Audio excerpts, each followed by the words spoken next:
Oh, I'm turned off. There we go. All right, welcome back. We have Phillip Walker, Damien, and Miho.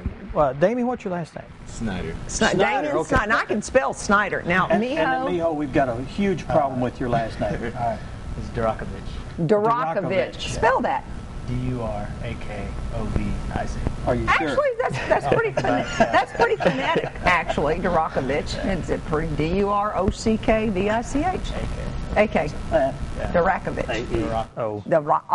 Just throw a vowel in Okay, there. we're close. All We're right. close. All right, I'm good. You guys are here to Coming talk apart. about drunk drivers off the streets. Now, where did this start out? Where did this come from?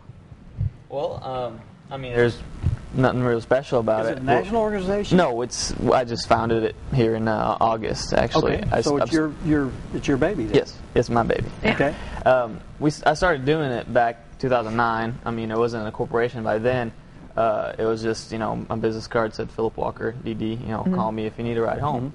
And he was helping me out with it too. He was the first one to be, involved in it. Then Damien came around.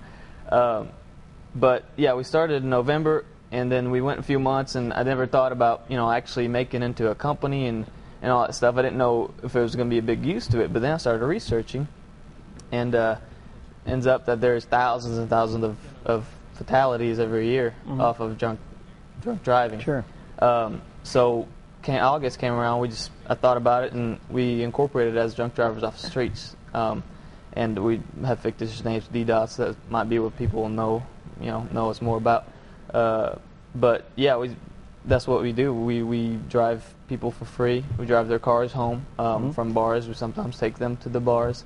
That way we don't have to worry about driving their cars home.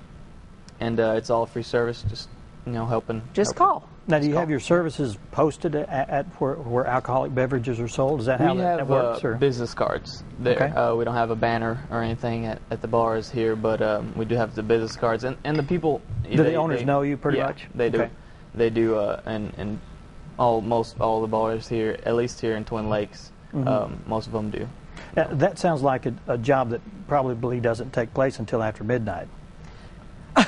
Yeah. I like that. That would be a good guess. Yeah. No, people think that, but we do get a lot of early calls. I mean, busy nights are Thursday, Friday, and Saturday. Really. But it gets even during the week. Sometimes it gets pretty busy. But we start at 1 p.m. That way, if there's anybody that needs a ride at that time, sometimes we do get calls for that time. But if there is anybody, we can pick them up. And we, from Sundays through Wednesdays, we work until 1. That's when 1 a.m. Yeah. That's when people, start going home, or usually don't get any calls after that. But then Thursdays through Fridays, we work till 3 a.m., which bars close at 2. We give another hour for everybody to...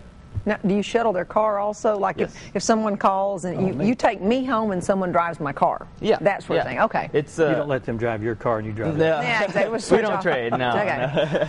Yeah. No, we do that, and, Now, do you have to be especially licensed or bonded to do that? No. You don't. You don't have to be. As long as that person driver's has... license, but, But as long as that person has insurance on their car and all that kind of good stuff. Okay. Yeah. I mean, they're insured under our insurance if they come into our car, but if they're in their car, it's their But when you're driving their car home is what I mean. Yeah, that's all. Their insurance should be covered for that. Okay. But the reason why we do that, people say, oh, you help people drink.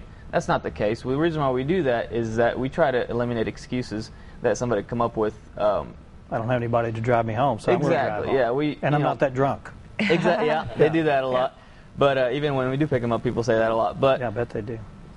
see, if we drive, so people can say, I want to drive my car. I don't leave my car at the bar or whatever. We can do that. We can take your car home. We always have 2 people working at least every night. That way we can drive cars home. Or they come up with the excuse, oh, well, I don't want to pay for anybody to come pick me up or anything. Well, we do it for free.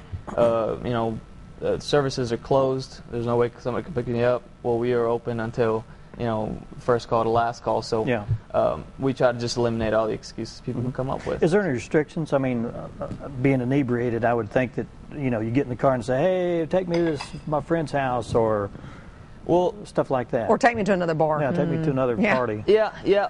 See, we can't do errands and stuff like that. We try to stay away from a taxi-like service. we can take you to a bar, we can take you to a house party, we can do that type of stuff, but we can't, let's say, I've been drinking and I'm in my house, can you take me through McDonald's to get some food? We can't do that. Right. Or can you take me to get some more beer? We can't do that either. Okay. Yeah. We're strictly designated drivers who take it from point A to point B, and that's it. I want to ask the other guys, do you have a certain level of satisfaction for doing this? Well, when I first started, I wasn't sure what to expect, and then once I started and everyone just started being so grateful about it, it kind of makes you feel good about yourself that you're actually helping the community, instead of other people saying that, oh yeah, well I give money for stuff and stuff, but we're actually doing something, so it feels like we're more involved and saving lives. Yeah. Well, it's a selfless act to do this for no charge, and I guess it's hard for some people to get over that you don't charge a fee for that. And some people say, these are kids going around hoping to make some money out of something like that. Right. That's not the case. I mean, we haven't gotten paid since we started. We've been doing it for free as well. We don't have a salary. We don't have anything. Any tips or anything that people give, any donation goes straight to the company for it to grow a little more. So we're not just going around trying to make money because we don't make any money. Well, let's talk about the growth. Are you stressed as far as not having enough volunteers? Are you wanting more people to help? Sometimes, yeah. Sometimes it is kind of hard to get volunteers because sometimes they have either school in the morning or something going on and they can't stay up or to work, and sometimes I have something going on. But sometimes we need volunteers to help, especially on Thursday, Friday, and Saturdays, which are the busiest nights. And it is a pretty late job, and there's a lot of people who have to work, let's say on a Thursday, are the worst, especially on school's background. It's hard to get people to volunteer on Thursdays because they have to get up in the morning for Fridays for work or for school. But that is a issue, but we'll hopefully get it over with. Go ahead. What's the process for becoming a volunteer? I mean, if someone, is there a checklist when these young men decided to help you? Was there got a valid driver's license, you're good to go, or a little bit more extensive? Well, they've been my friends forever, and the checklist is we just get a copy of your driver's license as your insurance, and if you want to volunteer, usually call and say, hey, can I volunteer for a certain night? That all I have to do is just get their copy of their driver's license and their insurance, and that's it. What if you have someone get belligerent with you? I mean, is that way? Yeah. Okay. Has that ever happened? Yeah. With me, I was by myself, and sometimes they get a little stubborn, and they don't want to. They think you're taking them to a wrong place, so they kind of try and persuade you to go here, but they're the ones who are drunk, and we know where we're going. Yeah. A story, I had to take somebody to Salesville. We're going down 5, going to Salesville, and the entire way, the lady's just like, you need to turn around. We're not going right. And then she didn't even believe me when we passed the sign that said Salesville. Yeah. And I was like... No. What about when you pulled up to her? When I pulled up to her house, she was like... She was fine. Oh, okay.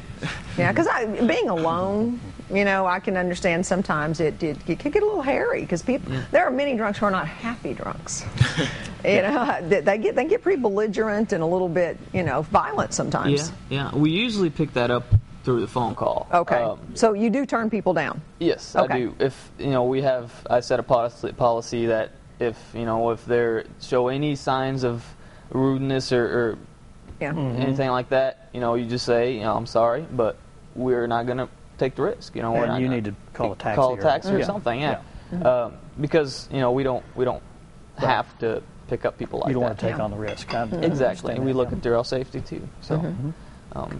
Well, it sounds like a program that's it's a great service, and it's probably needed. I mean, if you're busy, it is actually. Yeah, we didn't really think it was be that needed when I started it, but now we're averaging the minimum of 200 people a month. Really? Whoa. Yeah. Only in Twin Lakes area. And New Year's Eve, that was the busiest night by far of the year. That night alone, we drove 83 people. And we drove mileage-wise, we drove 685 miles around Twin Lakes area. Holy cow! Wow. This opens up a door, or opens up a, I guess, an opportunity. An opportunity for people. But you have you thought about becoming a nonprofit organization at some point in time? Yeah, we actually are in the process of. We are filing the 501c3 form Right. to get that status, and we only have a few things extra to add to it. But we were about ready. Then we got a van donated to us from Lakeview Auto Sales in Chattahoochee. They donated us a van.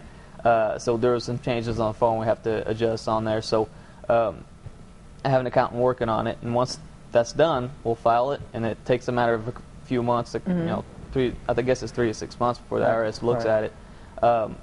Then they see if they'll approve it or not. So, and the big benefit of that is you're legitimate and people can make donations and help out and things like that. Wonderful. For tax deductions and stuff. So. Well, let's. I think we have information that was up on the screen, I'm sure. But if you want to basically just tell how people can get a hold of you if they'd like to donate or basically help you in some way.